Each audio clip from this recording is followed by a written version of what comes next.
नमस्कार साथियों, कैसे हो आप सभी। आई होप आप सभी लोग बहुत ही ज़्यादा अच्छे होंगे।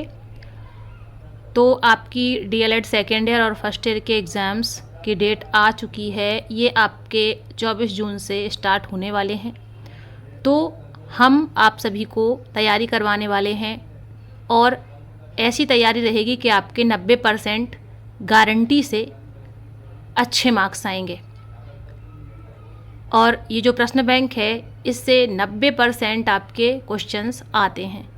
तो हम इसी से आपकी तैयारी करवाने वाले हैं। आपको इससे काफ़ी हेल्प मिलेगी। तो ये डीएलएड सेकेंड ईयर का आपका संज्ञान अधिगम और बाल विकास, ये आपका कौन सा है, पहला प्रश्न पत्र है जो आप सेकेंड ईयर में देंगे। चैनल पर नए हो तो सब्सक्राइब ज़रूर कर लीजिएगा। इसमें 5 इकाइयाँ हैं। पहली इकाई है अधिगम की अवधारणा एवं प्रक्रिया, 10 नंबर की पूछी जाएगी। बचपन में अवधारणा निर्माण एवं चिंतन प्रक्रिया 15 नंबर की आएगी। संज्ञान और अधिगम ये आपकी 20 नंबर की पूछी जाएगी। और भाषा एवं संप्रेषण 15 नंबर। खेल, स्व एवं नैतिक विकास ये आपका 10 नंबर। तो टोटल 70 नंबर का आपका लिखित में पेपर आएगा। और जो आपके प्रैक्टिकल के नंबर होते हैं वो 30, वो आपको आपके जिस भी संस्थान से आप अपना डीएलएड कर रहे हैं वहाँ से आपको मिल जाएंगे। तो सबसे ज़्यादा जो प्रश्न हैं आपके वो आएंगे इकाई नंबर 3 से और 2 से और इधर 4 से। तो सबसे ज़्यादा तैयारी आप इसकी करिएगा। तो जो भी पढ़ने का मटेरियल है आपके पास वो सारा का सारा अच्छे से आप पढ़ लीजिएगा। यहाँ पर जो क्वेश्चन आंसर आपको करा रही हूँ ये भी अच्छे से देख लीजिएगा। जितना ज़्यादा आप पढ़ के जाएंगे उतना अच्छा आपका पेपर जाएगा। जहाँ से मिले वहाँ से आप पढ़िए, जो मटेरियल है वो पढ़िए। और यहाँ से आप क्वेश्चन अगर पढ़ के जाएंगे वीडियो से तो 90% मैं गारंटी के साथ कहती हूँ कि पेपर इसी प्रश्न बैंक से आपका आता है। तो आपको यहाँ पैसे खर्चने की ज़रूरत नहीं है, आप केवल अच्छे से वॉच करिए और आपका पेपर बहुत ही अच्छा जाएगा। तो पहली इकाई है यहाँ पर अधिगम की अवधारणा एवं प्रक्रिया। इसके जो आपके वस्तुनिष्ठ प्रश्न हैं वो हम करने वाले हैं। आज हम इकाई 1 से इकाई 5 तक के वस्तुनिष्ठ प्रश्न करेंगे और बाकी के क्वेश्चन हम लोग अगले वीडियो में करेंगे। तो चैनल पर नए हों तो सब्सक्राइब जरूर कर लीजिएगा। पहला क्वेश्चन है इसका, सीखने के सोपान हैं। तो जो सीखने के सोपान हैं वो 6 होते हैं। ऑप्शन नंबर सी सही रहेगा। गेने ने सीखने के कितने प्रकार बताए हैं? तो 8 प्रकार बताए हैं, ए सही रहेगा। थॉर्नडाइक के अनुसार सीखने के नियम हैं तत्परता का नियम, अभ्यास का नियम, प्रभाव का नियम। उपरोक्त सभी इसका आंसर ऑप्शन नंबर डी हो जाएगा। क्वेश्चन नंबर 4 रहेगा आपका कि सीखने के उद्दीपक अनुक्रिया का सिद्धांत किसने दिया? तो ये थॉर्नडाइक ने दिया है। ऑप्शन नंबर ए सही हो जाएगा। मैस्लो ने सबसे अधिक महत्वपूर्ण किन आवश्यकताओं को माना? तो शारीरिक आवश्यकताओं को माना है, बी सही हो जाएगा। अधिगम स्थानांतरण के समान तत्वों के सिद्धांत का प्रतिपादन किया, यह थॉर्नडाइक ने किया है। अधिगम स्थानांतरण के सामान्य एवं विशिष्ट तत्वों के सिद्धांत का प्रतिपादन किया, यह स्पीयरमैन ने किया है। ऑप्शन नंबर बी सही रहेगा। अधिगम स्थानांतरण के लिए आवश्यक है सामान्य बुद्धि, सामान्यीकरण, उचित अभिवृत्ति। उपरोक्त सभी इसका आंसर हो जाएगा। ऑप्शन नंबर डी सही रहेगा। क्वेश्चन नंबर 9 रहेगा, स्मृति सीखी हुई वस्तु का सीधा उपयोग है, यह परिभाषा है। तो ये वुडवर्थ की है। किसी विषय वस्तु को लंबे समय तक मस्तिष्क में संचित रखना कहलाता है, तो ये सीखना कहलाता है। स्मृति के प्रकार हैं, स्मृति के प्रकार हैं रटंत भी है, सक्रिय भी है, तात्कालिक भी है। उपरोक्त सभी इसका आंसर हो जाएगा। सीखे हुए तथ्यों को धारण करने या धारण करने के पश्चात उन्हें पुनः स्मरण करने की असफलता को विस्मृति कहते हैं। यह परिभाषा किसकी है? तो ये मन ने कहा है। अधिगम का नियम है, तो अधिगम, तत्परता, अभ्यास, प्रभाव। यहाँ पर उपरोक्त सभी इसका ऑप्शन नंबर डी आंसर हो जाएगा। यहाँ पर सारे आंसर हैं, मैच कर लीजिएगा।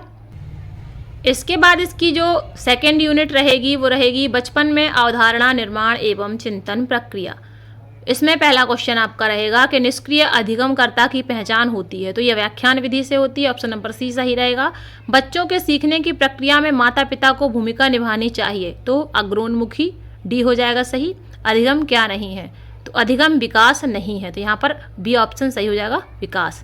कक्ष में अधिगम करने का महत्वपूर्ण नियम है अभ्यास का नियम। जितना आप प्रैक्टिस करोगे उतना ही अच्छा आपका जो भी आप सीख रहे हो उतने अच्छे से आप सीख पाओगे। अधिगम को अत्यंत प्रभावशाली बनाया जा सकता है स्वप्रेरणा द्वारा।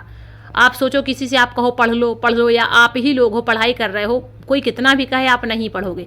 अगर आप खुद से चाहोगे, खुद से आपका मन होगा, खुद से प्रेरित होगे तो आप पढ़ने लगोगे। अगला क्वेश्चन रहेगा आपका कि सीखना विकास की प्रक्रिया है। अधिगम की यह परिभाषा दी है, ये वुडवर्थ ने दी है।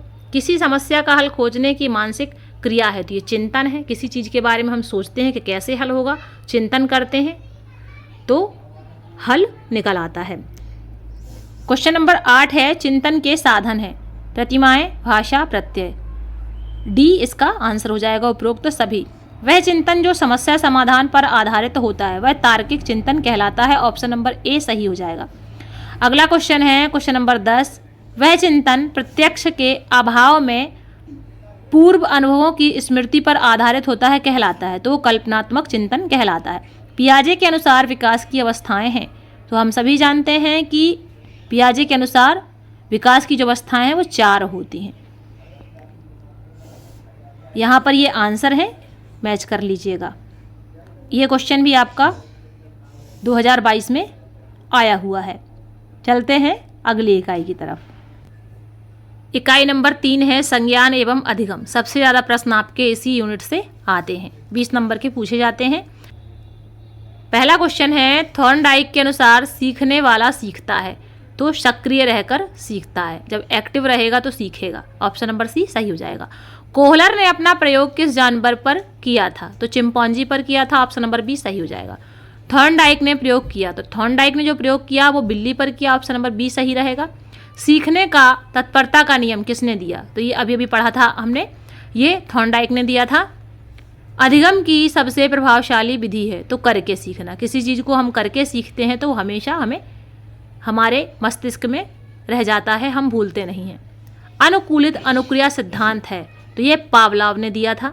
गेस्टाल्ट का अर्थ है तो पूर्ण। ऑप्शन नंबर ए सही रहेगा। अधिगम एक क्रिया है, तो जो अधिगम है ये मनोवैज्ञानिक क्रिया है। ऑप्शन नंबर बी सही हो जाएगा। सीखी हुई बातों को स्मरण करने या पुनः स्मरण करने की असफलता को विस्मृति कहते हैं। ऐसा किसने कहा है, ये मन ने कहा है। ऑप्शन नंबर ए सही हो जाएगा। विस्मृति को कितने भागों या प्रकारों में बांटा गया है, तो 2 प्रकारों में बांटा गया है। सीखने के प्रयास एवं त्रुटि के सिद्धांत के प्रतिपादक हैं, तो थॉर्नडाइक हैं। सक्रिय अनुबंधन का सिद्धांत किसका है, ये थॉर्नडाइक ने दिया है। ऑप्शन नंबर ए सही हो जाएगा। अधिगम का अर्थ है, तो अधिगम का जो अर्थ होता है वो व्यवहार में परिवर्तन होता है। ऑप्शन नंबर बी सही रहेगा। अनुकूलित अनुक्रिया सिद्धांत किसने प्रतिपादित किया है, ये पावलोव ने प्रतिपादित किया है। ऑप्शन नंबर ए सही रहेगा। अगला क्वेश्चन है 15वां। जीन पियाजे का जन्म स्थान है, तो जो जीन पियाजे का जन्म स्थान है स्विट्जरलैंड है।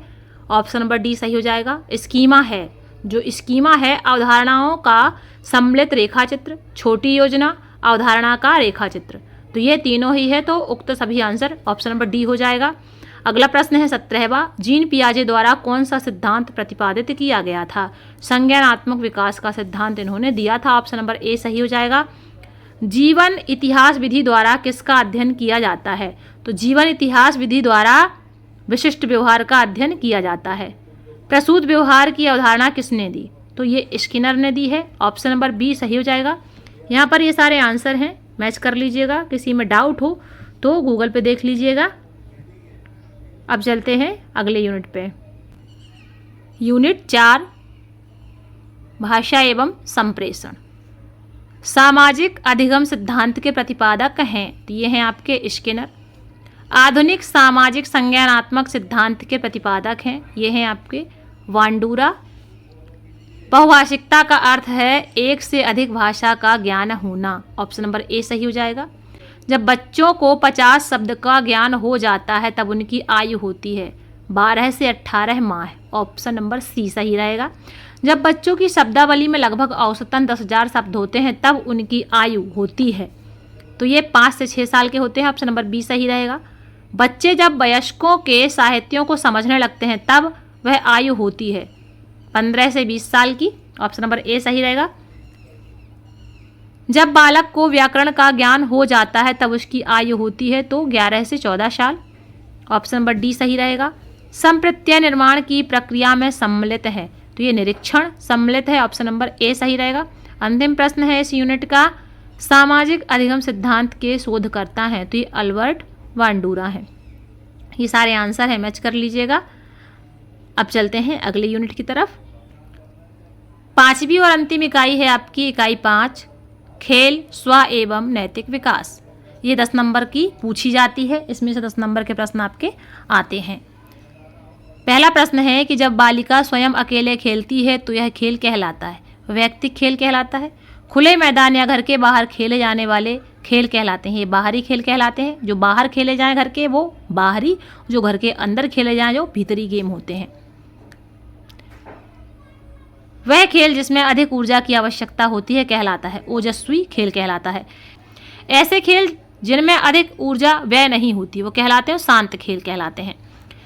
जब बालिका किसी वयस्क के हस्तक्षेप निर्देशन के बिना ही खेल रही हो तब इसे कहते हैं, तो ये मुक्त खेल कहलाता है।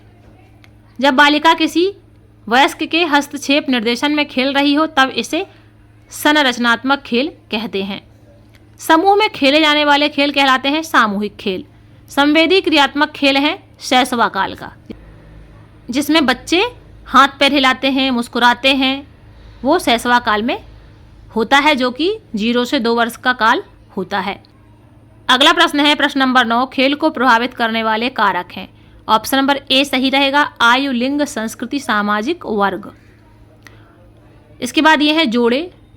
वैसे तो जोड़े बनाने के लिए आते नहीं हैं, अगर आ भी जाए तो इस तरह से कर देना है। संवेगात्मक खेल को व्यवहार परिमार्जन की प्रक्रिया से जोड़ देंगे, स्पर्धा को बौद्धिक खेल से जोड़ देंगे, मनोविश्लेषण सिगमंड फ्राइड ने दिया था, शतरंज विचारात्मक खेल है।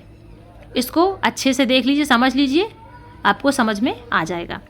उपचारात्मक विधि उपयोगी है, तो ये पिछड़े बालकों के सुधार में उपयोगी होती है, ऑप्शन नंबर ए सही रहेगा।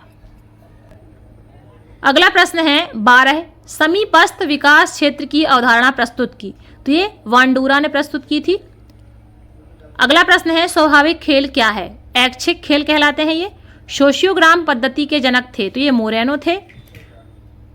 क्रैचमर ने व्यक्तित्व के प्रकार बताए, तो ये 4 बताए हैं, इसमें 3 दिया हुआ है तो ये मिसप्रिंट हो गया होगा। नॉर्मली जो क्रैचमर ने व्यक्तित्व के प्रकार बताए हैं वो 4 बताए हैं, आप गूगल पे एक बार सर्च कर लीजिएगा। अगला प्रश्न है 16, अभिभावकों की शारीरिक तथा मानसिक विशिष्टताओं का संतान में आना है, तो ये वंशानुक्रम होता है। जैसे माता पिता होते हैं वैसे उनके बच्चों में गुण आ जाते हैं, तो ये वंशानुक्रम कहलाता है, ऑप्शन नंबर बी सही रहेगा। भारतीय दृष्टिकोण से व्यक्तित्व के प्रकार हैं, ये 3 होते हैं। मूल्य दृष्टिकोण से व्यक्तित्व के प्रकार ये 6 होते हैं, ध्यान रखिएगा। भारतीय दृष्टिकोण से 3 और मूल्य दृष्टिकोण से 6, और जो क्रैचमर ने बताए हैं वो 4। परसोना का अर्थ है मुखौटा, ऑप्शन नंबर बी सही रहेगा। रोरसा परीक्षण में कार्डों की संख्या होती है, तो 10 होती है। रुचि उत्पन्न किया हुआ अवधान है, यह परिभाषा किस मनोवैज्ञानिक की है, तो ये मैकेंजी ने दी है, ऑप्शन नंबर बी सही हो जाएगा। अगला क्वेश्चन है क्वेश्चन नंबर 22, विद्यार्थियों की रुचि को बनाए रखने के लिए शिक्षकों को क्या करना चाहिए, तो उन्हें प्रश्न पूछना चाहिए। अगर हम पढ़ा रहे हैं बच्चों को तो बीच बीच में प्रश्न पूछते जाएंगे तो बच्चों का ध्यान जो है भटकेगा नहीं, बच्चों में रुचि बनी रहेगी पढ़ने की। अगला प्रश्न है 23, व्यक्तित्व व्यक्ति में उन मनोदैहिक व्यवस्थाओं का संगठन है जो वातावरण के साथ उसका अपूर्व समायोजन निर्धारित करती हैं, परिभाषा है ऑलपोर्ट की। इसके बाद है सही जोड़े बनाइए। आत्मवर्णन, इसको नैसर्गिक प्रक्रिया से जोड़ा है। आत्मसम्मान, सकारात्मक सम्मान। स्वानुभूति को सकारात्मक सोच से जोड़ देना है। कैरोल गिलिगन का सिद्धांत जो है नैतिक विकास का सिद्धांत है, इस तरीके से ये मैच हो जाएगा। निम्नलिखित के सत्य असत्य बताने हैं। आंतरीकरण का अर्थ सामाजिक संदर्भ में मूल्य, व्यवहार और विश्वास का विकास है, ये सत्य है। निम्न आत्मसम्मान वाले व्यक्ति चिंता नहीं करते हैं कि दूसरे व्यक्ति क्या सोचते होंगे, ये भी सत्य है। 26वां प्रश्न है, बच्चों के नैतिक विकास में किस पक्ष का उल्लेख किया जाता है, तो ये नैतिक व्यवहार, नैतिक भावना, नैतिक निर्णय। उपरोक्त सभी इसका आंसर हो जाएगा। इस इकाई का अंतिम प्रश्न है प्रश्न 27, बालकों के खेल को प्रभावित करने वाले कारक हैं शारीरिक स्वास्थ्य, बुद्धि, वातावरण, तो तीनों ही प्रभावित करते हैं खेल को। उपरोक्त सभी इसका आंसर हो जाएगा। इसके बाद ये सारे आंसर हैं, इनको मैच कर लीजिएगा। और ये जो प्रश्न है ये 2022 में आपका आया हुआ है। इसी के साथ ही जितने भी आपके वस्तुनिष्ठ प्रश्न थे, यानी कि 5 नंबर आपके यहाँ से कंप्लीट हो गए हैं। मिलते हैं अगले वीडियो में। वीडियो अच्छा लगे तो इसे लाइक करिएगा, अपने दोस्तों में शेयर करिएगा, और चैनल पर नए हों तो आगे से वीडियो पाने के लिए चैनल को सब्सक्राइब जरूर कर लीजिएगा। आप सभी का दिन शुभ हो।